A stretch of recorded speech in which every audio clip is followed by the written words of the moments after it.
सबसे सबसे पहले तो कामेश्वरी को और सभी सदस्यों को बहुत बहुत बधाई कि एक नन्हा सा फूल खिल करके आज 7 साल का हो गया है। और इसका सारा श्रेय मैं कामेश्वरी की दूंगी। उसकी लगन, मेहनत, समर्पण से आज ये फूल इतना खिला है। सच इतना रिमाइंडर देती है, इतने रिमाइंडर देती है कि मैं कभी सोच सोच कर थक जाती हूँ कि उसको कैसे इतना उत्साह आता है। सच तो बस इतना ही कहूँगी कि हम तो उम्र वाले हो गए, आए नहीं आए, पर रहे न रहे हम बन के सबा, बन के कली, बन के सबा, बाकी बाहर में खेलता रहे वायम्पी। और ऐसे नए नए कलाकारों को नया स्टेज पे। अब मैंने पहले कहा कि मैंने कविता आज 2:30 बजे लिखी और दूसरी बार देखी भी नहीं है। और सचमुच कि कभी कभी मेरे दिमाग में क्या विचार आते हो, मैंने विचार लिख दिए, न वो मीटर में है न कुछ इसमें है, बस लिख दिया है, ठीक है। और उसके बाद अगर मुझे 2 मिनट का समय मिला तो आज मेरी कविता को माँ पर मैंने लिखी है, छोटी सी कविता है, तो मुझे best poem of the today award मिला है। तो और वो एक जगह दिया था हमको विषय कि पोएट्री में डिवोशन, यानी कैसे डिवोशन देते हैं। तो सबने अलग अलग विषय चुने थे, तो मैंने वो चुना था कि तो वो मैं सुनाऊंगी उसका। अब मेरा विषय है, कभी कभी मेरे दिमाग में या मन में ख्याल आता है, जब जब मुझे पोएट्री ओपन माइक के लिए जाना होता है, ये ख्याल दिमाग में आता है, ये ख्याल दिमाग में आता है, बाबा एक ख्याल हो तो बोलूं, ढेरों ढेरों ख्याल मन में आते हैं, ढेरों ढेरों ख्याल मन में आते हैं। सबसे पहले ये मुंबई की ह्यूमिडिटी का, लगता है हाथ में लेकर घूमे, ऐसे एक छोटे से एसी का गिफ्ट भगवान दे दे तो, ऐसे एक छोटे से एसी का गिफ्ट भगवान दे दे तो, कभी एस्केलेटर तो कभी लिफ्ट बंद। इतना गुस्सा आता है ना, इतना गुस्सा आता है ना, जब बंद ही रखना है तो इतना पैसा खर्च के लगाई क्यों, लगाई काय को, पॉकेट में पब्लिक को खोटी खोटी आस, पॉकेट में पब्लिक को खोटी खोटी आस। ये मुंबई की लोकल की भीड़ देखकर तो सच्ची सोचती हूँ, अरे हलाल होने जाती गाय बकरी मुर्गियों को भी इतना ठूस ठूस कर नहीं भरते। अरे हलाल होने जाती गाय बकरी मुर्गियों को भी इतना ठूस ठूस कर नहीं भरते। छोटी छोटी बातों पर मुंबई की पब्लिक आंदोलन करती, इसके वास्ते नहीं।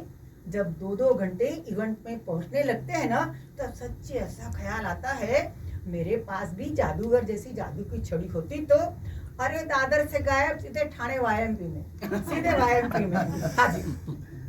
फिर तो मैं ठाणे क्या, दिल्ली, बेंगलोर, पुणे, अरे न्यूयॉर्क तक जाती, न पैसे न क्यों, थकान, टाइम्स की बर्बादी का सवाल ही नहीं। ऐसा लगता है कोई जादूगर मिल जाए तो, छड़ी न दे चलो कोई बात नहीं, जादू ही सिखा दे।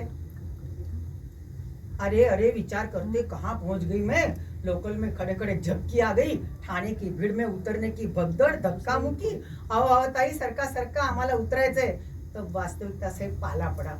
मैंने सोचा ऐसा कुछ भी होने वाला नहीं। मेरा अरे मर्सिडीज ब्रेंज में सफर करने वाला भी लोकल से लेट पहुंचता है। हाँ, बस धक्का मुक्के से मुक्ति। इस मुंबई महानगरी में सबके जैसा ही मुझे भी जीना है भैया। बस फिर तो अक्सर यही ख्याल आता है, मुंबई की महानगरी में सबको ऐसा ही जीना है।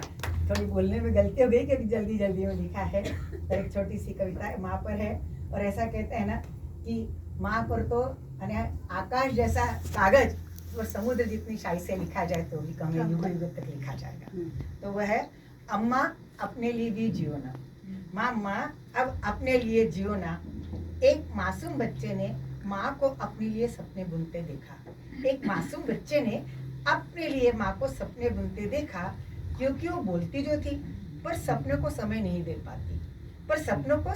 दे पाती। हरदम दूसरों के ख्वाब ख्वाहिशें पूरा करने में जुटी रहती। देखते देखते बच्चा बड़ा हो गया, अब कमाने लगा और माँ अधेड़। एक दिन माँ से बोला, अम्मा बस बहुत हो गया, अब जिम्मेदारियों का कुछ भार मुझे दे दो। पूरी जिंदगी सबसे प्यार बांटती रही, सबको प्यार बांटती रही। अब थोड़ा खुद को भी दे दो ना। अपने सपने कब करोगे पूरे? अरे आधी तो कट गई जिंदगी। अब अपनी ख्वाहिशें सबसे आगे, फिर दूसरों की सोचना, फिर दूसरों की करना।